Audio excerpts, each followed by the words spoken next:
Even though modern medicine has come a long way, there are still a number of things that we're not very good at. Chief among them, fixing brain injuries. But a case study published this week in the journal Current Biology might start to change that, because a group of French researchers took a patient suffering from unresponsive wakefulness syndrome, that's sometimes called a vegetative state, and figured out how to make him responsive again. Unresponsive wakefulness isn't quite the same as a coma. Instead of being asleep and unresponsive, the patient is awake and unresponsive. So their body is working fine, but they're not showing signs that they're aware of anything. The neurons in their brain just aren't communicating with each other the way they should be. Sometimes awareness can come back because the brain is pretty good at fixing itself, but sometimes it doesn't. Scientists still aren't sure exactly how and why that works for some people and not for others. But most will agree that after about a year of unresponsive wakefulness, the chances of recovery are very, very slim. So these researchers were trying to find a way to bring people back. Earlier research has shown that patients with minimal levels of consciousness improved a bit when a certain nerve was stimulated.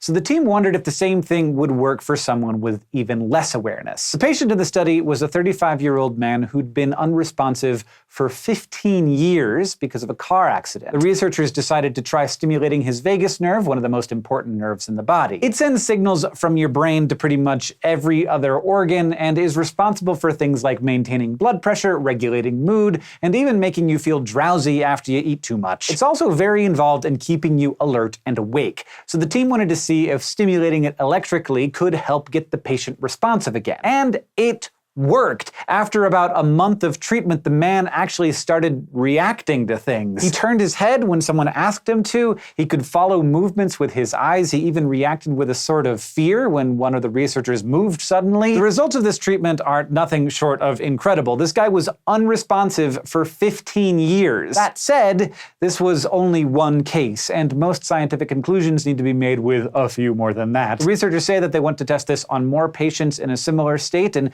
see if it helps them recover faster. If it does, doctors might someday have more options when it comes to treating people stuck in unresponsive wakefulness. In the meantime, other researchers have been looking for new solutions to a totally different problem: how to power our excessive electrical needs in a way that won't make climate change 10,000 million times worse. Researchers from Columbia University have been working on a new way to harness energy from a process that's happening somewhere around you right now. And in a paper published this week in the journal Nature Communications, they've shown that it might be way more powerful than they thought. Every year, more than 500,000 cubic kilometers of water evaporates from the oceans, lakes, rivers, and creeks all over the world. And when that much water changes from a liquid to a gas, it uses an enormous amount of energy. A few years ago, the researchers wondered if that energy could be turned into a renewable source of power, what they called an evaporation engine.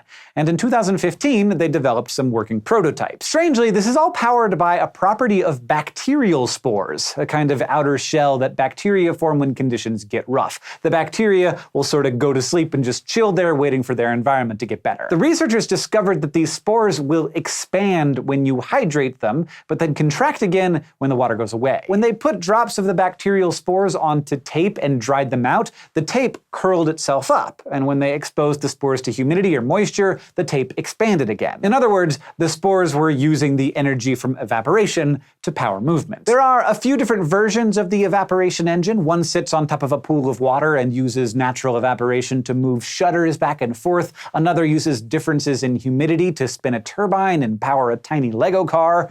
They're super cute. The technology is seriously new and hasn't really had enough time to develop into something that can actually be used. So in this week's paper, the team demonstrated the engine's potential using math. By developing new computer models that looked at how much water is available, along with surface area information and meteorological data, the researchers calculated that the technology could generate up to 325 gigawatts of power. That's 69% of the total power used in the United States in 2015, which is huge. They also calculated that from one reservoir in Texas, they could get 178 megawatts of electricity a year. That would be enough to power more than 130,000 homes. That is the best case scenario, though. Covering an entire reservoir or lake with an evaporation engine has its drawbacks, because covering water sources can dramatically change the chemistry of an ecosystem. Plus, lots of bodies of water are really important for communities. Who doesn't want to picnic by the water or go out on the boat, and then you're just in the shade of your weird evaporation engine? But the evaporation engine could be useful because it has an advantage over over other forms of renewable energy.